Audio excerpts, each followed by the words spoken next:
Good morning friends.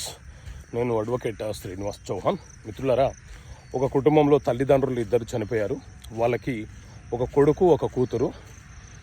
కూతురు హిందూ మతం నుంచి క్రైస్తవ మతంలోకి మారిపోయి క్రైస్తవ మత ప్రకారంగానే వివాహం చేసుకుంది.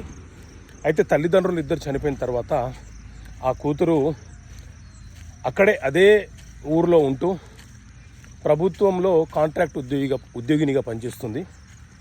ఆ తల్లిదండ్రులు చనిపోయిన తర్వాత తల్లిదండ్రుల పేరు మీద ఉన్న ఆస్తి ఏదైతే ఉందో 7 ఎకరాల వ్యవసాయ భూమిని ఆమె ఒకతే వారసురాలని చెప్పి మండల అధికారులకు తెలియపరుస్తూ ఆ ప్రాపర్టీ అంతా కూడా ఆమె పేరు మీద రిజిస్ట్రేషన్ చేసుకుంది.